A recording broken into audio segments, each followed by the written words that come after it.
Hello, hello, hello. We are back. Let me bring on Bob. Sorry about that. Another Comcast issue.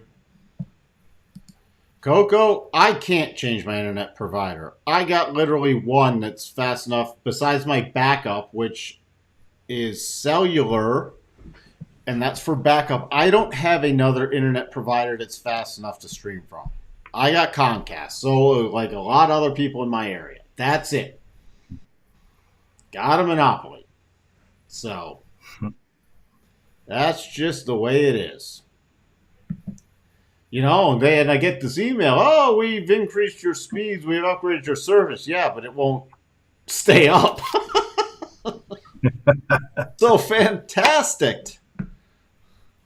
Look, let me get to what I was finishing up with is that I like Microsoft. I don't know if that's the chart you were going to pull up, Mike, but Microsoft had a deceleration in their cloud revenue and it was still up 42%. So that's something where I would look for a basing pattern and probably like that stock at some point, not now. But Apple, I will get involved in Apple if it holds 145 in any realistic way over the next day or so. Now, there's a couple of questions that went away when the live stream went away, but I took a quick screenshot. And one of them was, let's see, where is it? It was from original P-Dub. Bob, what's your reasoning behind thinking we go up through the end of the year and not further down until next year? That's your expectation, right? Yes, that's still my expectation, P-Dub. And the reason I think that is because we get one or two more inflation figures and they're likely to be lower. And the Fed is coming to a close on their front loading of rate hikes. Okay, so since they're going to be data dependent and the data is slowing and they're done front loading, they've said over and over again. And when the Fed says what they're going to do and they have a history of doing it, which Jerome Powell Fed does, I like to listen. So from that perspective, they're going to be done with their rate hikes in the next meeting or three. And markets are now believing that they're going to do what they say they're going to do. So markets have come to grips with it. And they're going to be okay with it. They're going to adjust. My reasoning for next year is I think we're going to come out of the inversion, which we know has a high probability of leading to a new downdraft and the ultimate bottom. But also, I don't think these are the bad earnings. Okay, I think Q4, what we're seeing, so we've seen all this data get weaker. This data is not in the earnings we're seeing right now. We're seeing Q3 earnings right now. The beginning of next year, we see Q4, where all this weak data that we're seeing right now is going to be embedded. So earnings expectations are going to continue to come down, and companies are going to continue to miss those expectations. That's my feeling. Now, having said that, I was going to address Coco when he said, are you buying this dip? I'm already long it, Coco. I talked to you about that. I'm not going, oh my God, a dip, I got to buy more. That's asinine, and that's not what I'm doing. I've got a really, really small position that I'm holding throughout the fourth quarter unless I get stopped out. Doesn't matter to me what happened today. Doesn't matter to me what happens until I'm either stopped out or reach my target. And Gary says, Bob, are we at a long-term ceiling in the U.S. dollar? I don't believe we are. And Mike, if you can put up a dollar index, maybe.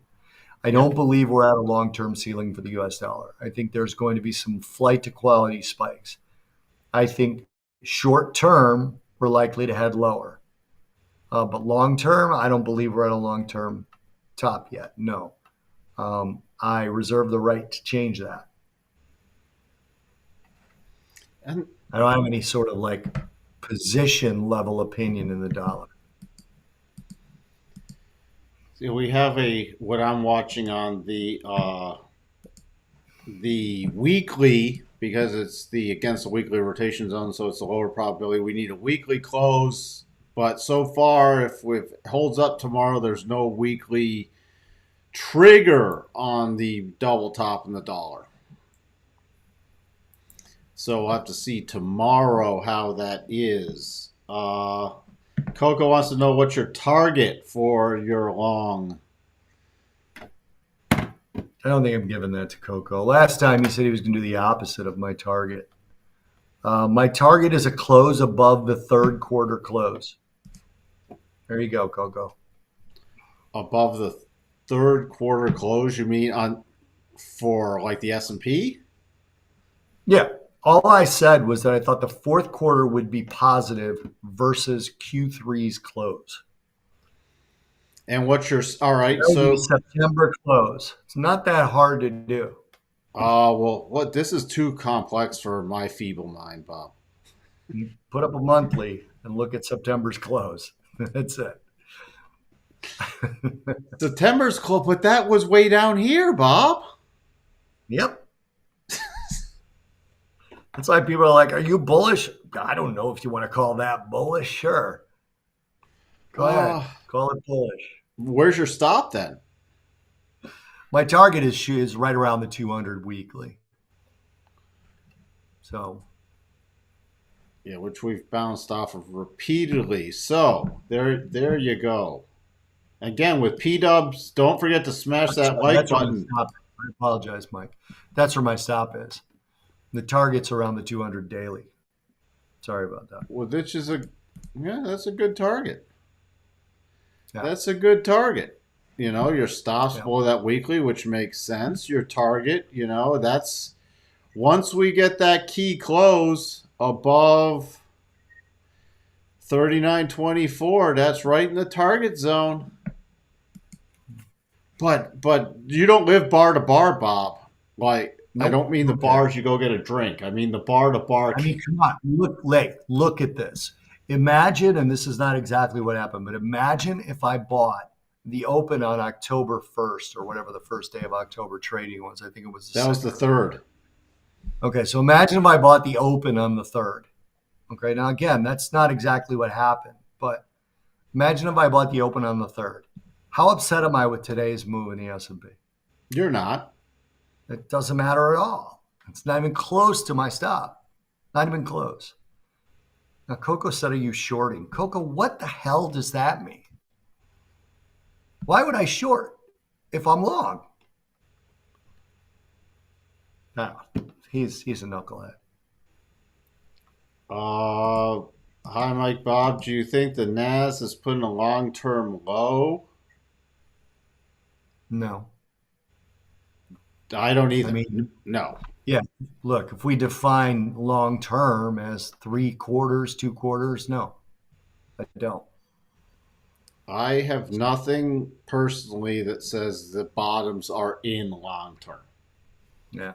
We can have you get counter trend rallies all the time, and we were technically very oversold against key levels, and you know what? There's some upside momentum right now. Yep. So I'm expecting another pretty substantial rollover. We're not even into major earnings compression yet. As you already talked about, Bob. Right. I mean, people are like, oh, the worst is getting behind us now. No, this is a precursor. This is, again, there's a lot of people have never lived through this. No. Mike, you and I have lived through 2 to 3 of these already. And this is it's a seminal shift the market is addicted to easy money. Mm-hmm. And if you haven't traded before 2008, 2009, you've never traded in an era of no easy money. So what my overarching thesis is that, and Mike knows this, is that if the Fed actually capitulates and starts to buy bonds again, it'll be in the longer end, which will qualify in my book as yield curve control. Even though it's a form of quantitative easing, it's more yield curve control because quantitative easing mostly took place, 99% took place in the front end of the curve, the short end of the curve. So if they start to go out to try and prevent long-term interest rates from rising anymore, That'll be yield curve control, and that's a seminal shift in the Fed's toolbox. And that will likely lead to more inflation, which means they'll have to tighten again. And as I've mentioned before, stagflation is the number one evil. Inflation is the number two evil. Recession is not. Recession is not. Recessions happen. They happen all the time. And stocks can rally, as Mike has shown you guys over and over again, during recessions. They have, as a matter of fact. A lot of the time they rally in the beginning of the recession. They rally all the way through it. I know Mike's shown you that because I was in some of the live streams. So I wouldn't worry about a recession. People talk, I've said this on TV multiple times. I don't know why anyone cares if they're looking at equities or if they're trading commodities. It's a little bit different. But if you're looking at stocks, it doesn't matter that much. Hey, JJ, ES, SPX seemingly resilient. Yeah, and we've got some buy patterns triggered. Could this be the Larry Williams effect of 10-10-22 market forecast? I did not see the Larry Williams forecast, so I cannot comment on that. We have an invite to Larry out for the podcast as a guest. Now, he verbally committed to doing it, but I don't have a date yet. It's likely to be next year since we're all booked up throughout the rest of the year. No, that's always a good thing. Up on interviews. That's good. I'd love to hear his thoughts. Thoughts from Sterling Biden. The U.S. economy is expanding and income has increased faster than inflation. No, it hasn't. Well, my income hasn't increased faster than inflation. It has not. Coco says, are you still shorting crude oil? Oh, no. I still think crude oil is lower before higher. I think the numbers I put out there is 65 before 105. But no, I'm not short it. I have no position, Coco. We triggered a double, which has hit the first target. Okay, there you go. So, yeah, and that's within the context of a larger short pattern that can take months to play out. Yeah.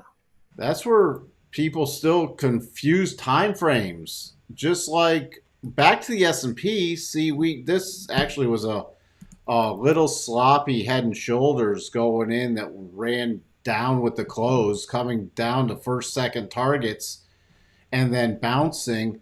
But that was a pullback within still higher potential prices.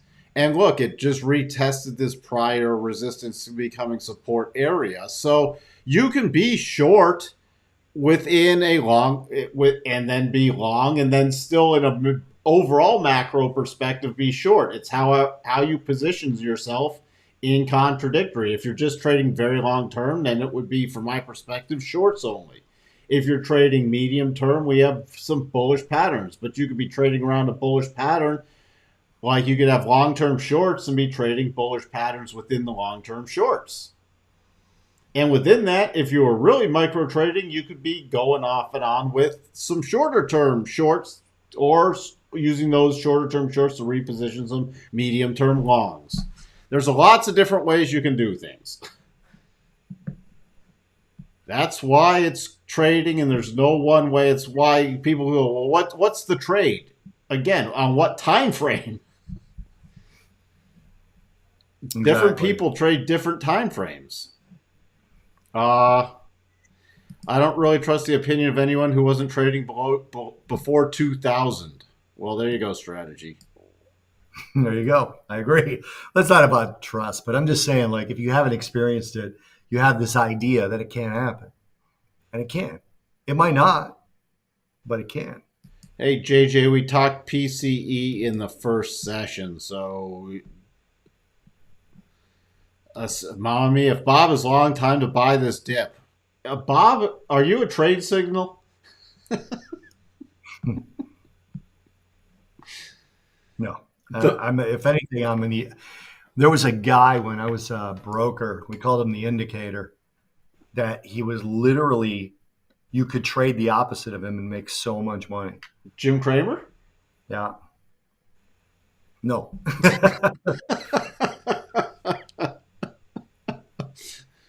Well, he's boy. So I was wondering who was going to take the flag from Gartman, and it has definitely been Kramer. I tell you, I saw Jim's apology today. First of all, he seemed drunk. Did you see the apology? I I haven't. I have snippets of it. I just have not had a chance to focus on it yet. It was a little busy of a market day. It seemed really he seemed drunk. And it was like, look, you made a bad call on Meta. Take it easy. I mean, it's he's like, I apologize. The apology on Meta implies that he's been 100% right, everything else. And if you follow some of the people that follow Jim Cramer's recommendations, he has not been 100% right. Not even close. He has not been 10% right. No, he Okay. underperforms the S&P by a wide margin. So this apology was just, to me, was ridiculous. Yeah, Thank you, Gary. He seemed really drunk. he seemed drunk yesterday too. Okay. Oh. P Dubs using the mic language. If you consider data hard and speaky soft, Ah, we have a soft pivot now. Pivot. That was for Mike. Thank you. stop using pivot, P Dub. I said I was gonna ban anybody who used the word pivot until we actually pivot. P Dub said he wants to be called Paulie Walnuts. I'm going to call him Paulie Small Nuts if he keeps using pivot. See now, PW, you got the poly walnuts. Oh boy. Aren't walnuts small nuts though? It's context, Mikey. I'm so confused. Next time you have a couple of walnuts in your hand, take a look at them and you decide if they're small or not. Mama Mia says, Bob, you should be. Is that more famous than Jim? Yeah, I should be, but it's Twitter famous, so I don't try as hard as Jimmy does. Jesus, he's busy on that thing. Oh boy, P Dub, you're good. I would not piss off Bob. Okay, Bobby Blue Balls. Oh Oh, my God. I have a picture somewhere. I got to find it now for Paulie here. It's a oh, picture of me in Chicago back in the day on a boat with about 14 models. And it's just one of my favorite pictures ever to respond to that kind of a question, but we're good. ah. All right. You're gonna be here Paulie, tomorrow for the P. it's like calling Shaquille O'Neal short. It's just not a thing, dude. It's like calling The Rock tiny. You can call me that if you want. Okay. We I like Paulie. Where's he been my whole life? uh any final things you're going to be on tomorrow for the Yeah, I'll be PCE on tomorrow recap? post. Yeah, I'll be on post PC. I might be a minute or two late, but I'll be on. All Um, right. tomorrow is a tomorrow is a later gym day, but I expect to be back for PCE. So And finally to wrap it up, Bob, what's your favorite food? my mom's chicken cutlets, There we but that's go. because she makes her own breadcrumbs. So the seasoning in the breadcrumbs is ridiculous. I douse those fucking things in lemon. They're so good.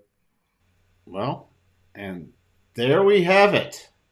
You ever see somebody, Mike, literally eat like 8 chicken breasts? My mom will take a chicken breast and cut them in half, and she'll pound them nice and thin and take her breading and make chicken cutlets out of them. And I douse them in lemon. And there's all kinds of, like, she gets oregano and parsley from the garden and she puts them up there. And literally, she's like, "You ate them all. I made like 12 cutlets." I'm like, "Well, it's just 12, whatever." She's like, "That's 6 big chicken breasts." You're like, "Oh, that was probably overeating. Probably overate if I did that." There we go. We can Yeah. all plan for a good dinner tonight now, thinking of Bob's mother's chicken cutlets. Yeah. I better go before somebody makes a comment about my mom. Then I got to come All find you. right. Yeah, I'm out. I'm gonna hit the Bob disappeary button. Hit it. See ya. All right, everybody. Just me. Just me. Thank you, P Dubs. Or sometimes it's good to keep it light. So S&P, just real quick, back to hitting the daily rotation zone to kiss the neckline goodbye and a little bounce. I was using these 4 hour. You had shoulder, head, shoulder. You can see it on the right, on the 1 hour too. The right shoulder was a little wonky, but this confirmed at 11 a.m. Triggered at at 1 p.m. and then so those were the targets I was utilizing for the quick rollover. You see coming back down, coming to this key support area and then bouncing. I'm just taking that off at this point. NASDAQ, just for point of completion, talked about this morning, never went to bullish mode. We had triggered the double top pattern from before, a little reaction back into the 1 hour rotation zone. First target hit, pausing there for quite some time, like 3 hours. And then after hours, just taking it down. People are wondering why I was using the aggressive targets on that is because still the overall macro trend is down and the NASDAQ's been weak out of all of them. That's why I was using the aggressive targets. And it came back down. Now, the next target below, the next major target was this 10,953, which we got the little spike below and then the bounce back up. I cannot repeat.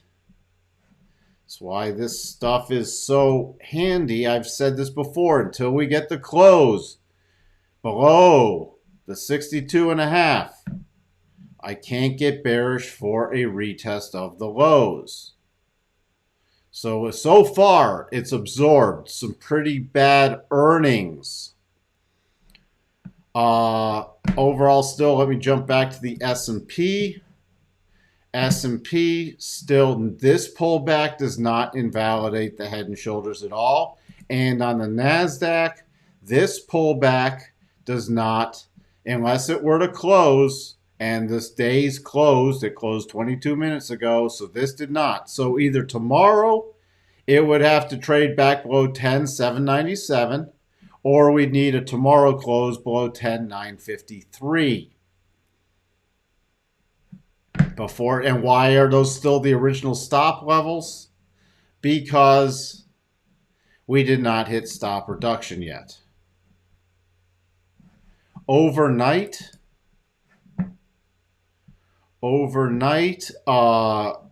your key support now is about 11,000, and then this 10,953, 10,950. The key resistance is coming in at 11,2.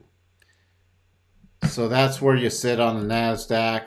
The S&P, after the little bounce back, you got some key resistance about 3,800, then 3,812. Let me bump up this level. 38.31 to the upside. The key support is just going to be this 37.65 area again.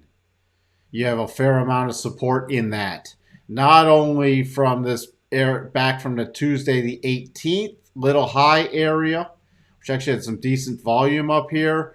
It was then retested on the Monday and Monday twice this week, and then tested this afternoon. So, Paul, does the 62.5 retracement still hold true even when the market is tumbling?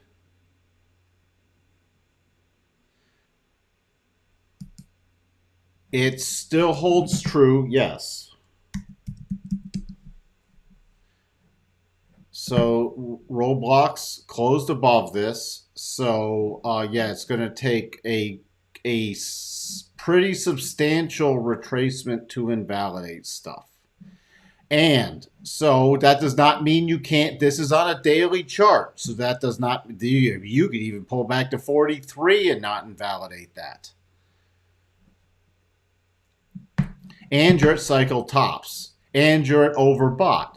So would I be short? This is where I would not be chasing it higher now. I would use a pullback if you are bullish to initiate a long position on a pullback, not chasing it here. Here's your daily close right there.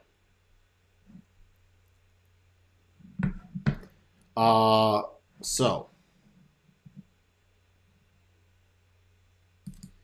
the market will bounce up tomorrow. Oh, I don't know if it will bounce up tomorrow. We got the key PCE numbers. That's what it's going to trade off tomorrow. We still have, after completing that little double top on the NASDAQ, we still have an upward bias in the short to medium term. So whether that translates tomorrow, I don't have a strong pattern now. I'm going to be looking at the overnight data right now. Based off of this key thing, there is no great pattern. One could form in the European session to give me a signal for tomorrow morning. I don't have one yet. So if I have to still go, especially with the S&P probabilities, it's still higher prices. Nowhere near a stop level on the S&P. And the Dow already, remember, completed its double. The Dow completed the double yesterday. I'm actually now watching for a pullback in the Dow before we make the next push higher. So, I have no idea what the PCEs are going to print, but I need a pattern to trade off of. And there is no pattern. Remember, sometimes there just isn't a pattern on the short term. So for tomorrow morning, I don't have a pattern yet. Beyond tomorrow morning, it's still in more short to medium term bullish mode. Well, I do Bitcoin. And by the way, crude. See, this is where you can have contradictory patterns. We hit the first target on the shorts, rallied up, pulled back. Now have triggered a sloppy double. Does that invalidate the long-term shorts? Not by any means. But we can see higher prices easily before we see lower prices. You got to put it's what I think so many people, and I'm not picking on anybody in this channel because I talk to other people who watch, whether they're live or watch it on replay, and they're like, well, how can you be bullish and bearish? Well, real easily. Because they're different time frames. And you can trade around the core position. You can have a long-term bearish play set up in like the S&P and still trade around it from a bullish side. That's easy to do. It's called trading around the core position. There is not retail finds that remarkably tough thing to grasp. Professional traders don't. Firms trade around core positions all the time. So that's where you sit. I try to lay out things in different time frames. Now to Bitcoin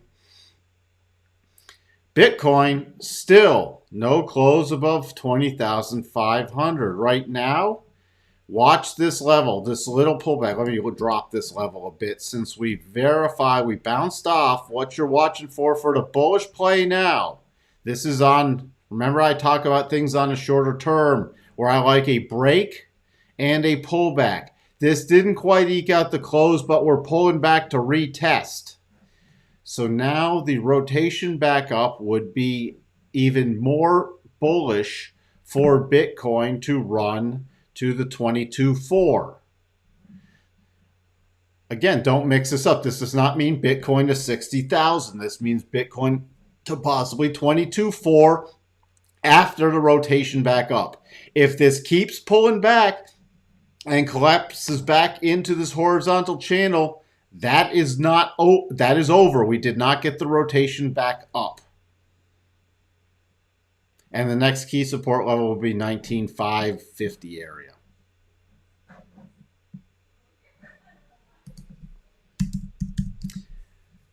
So,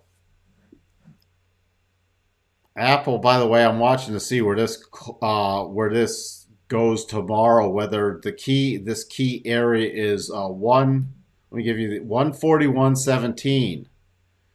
Watch that for tomorrow. By the way, on any rally, you can use the 143.43 and then the gap fill as key rally targets if we rally.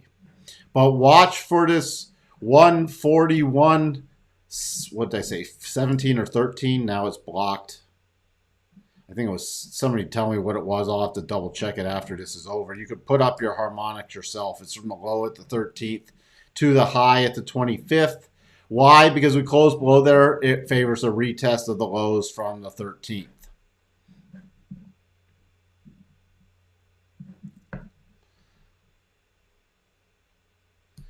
Low key FX, US oil 101.79 buy. Is that for already triggered long? Low key FX.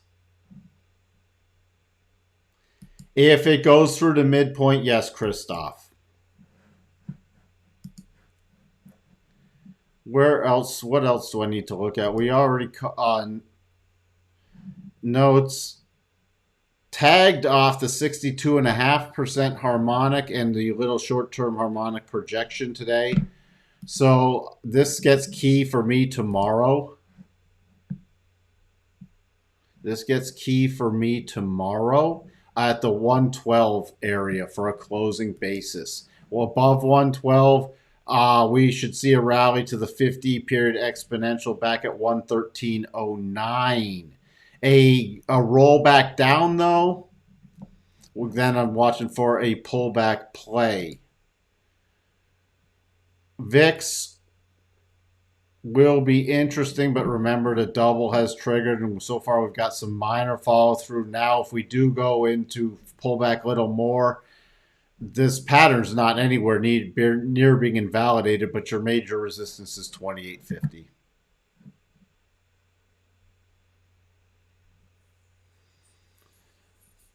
So that's where we sit right now. Japanese yen, still, we got the little dip below that, but now we're watching. I'm especially keen watching for watching for tonight. My key levels is 147.23. If we start breaking back above that, could get interesting for a run back in the yen. Other than that, oh, Intel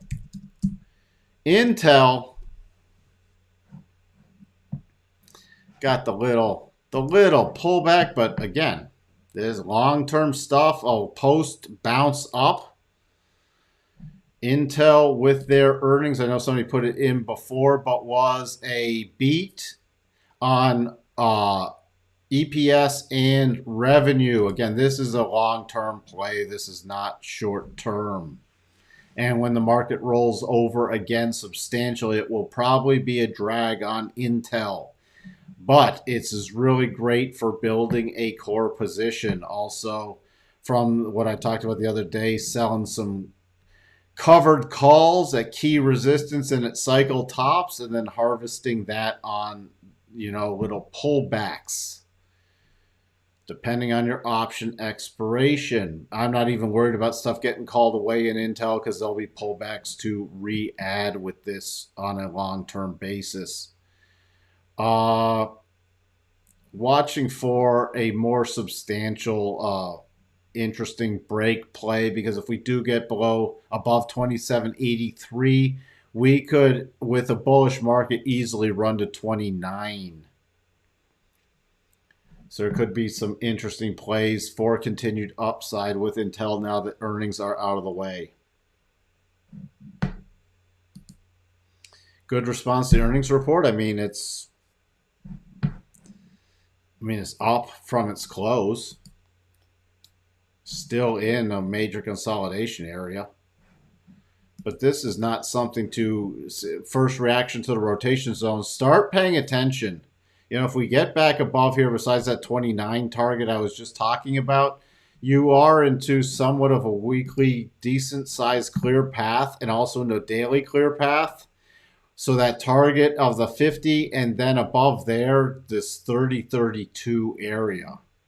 This is just a great area to trade around a core position in and tell for a longer term.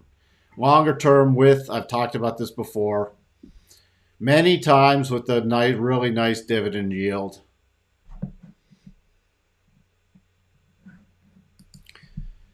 So that's where I'll leave it as, oh, by the way, for oil and energy, you got Exxon and Chevron tomorrow morning. Do not forget about that. All right. So that's where we sit. Key support now could the double, by the way, never even triggered or confirmed. Running up, pausing. Now a little reversal here, but your key level for tomorrow is 110.71 to the upside. And then beyond that, we have to go. This is almost off the table. Oops, what just happened there? How did I get to Tesla? Ugh. I guess, isn't that ironic? Talking about Exxon, and we jumped to Tesla. Let me just double check, make sure these lines are still correct. 110.50. No, see, my lines moved. Ugh. 111.79. We reacted 108.68 with the harmonic little pullback. Your key major support, even on if we did have a gap down, is 104.50 to 105 on Exxon. The next target to the upside is 111.79. All right, I'll just leave it at that for today. Thank you everyone for tuning in. Reminder, Bob will be here for PCE tomorrow morning. I might actually, if I have everything good to go for myself, might even start the live stream a bit early so we can look at some charts before we bring Bob on. So watch for that. So on S&P, yesterday's candle topping signal is over. No.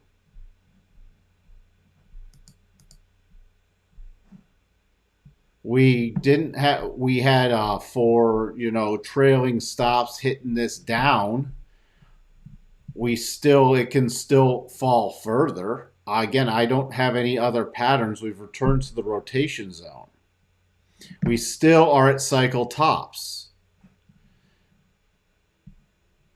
So we're still just hugging overbought conditions. Is there potential room for more pullback? Yes. Within the context of still the up move, there is more potential.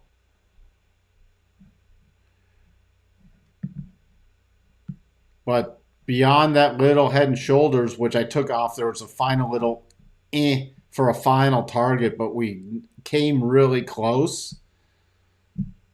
Is there a great short signal? No. The only good short signal was in the NASDAQ that finished. And what we were going to watch for is if it didn't bounce back, if we got a close below the 62.5, which we did not, that would give us another short signal. But we did not. So at this point, the only patterns in play now are the two upside patterns with cycles still at the top. All right, I'll try to get on a little earlier tomorrow morning. Everyone have a fantastic evening, and I shall chat with you later. Bye for now.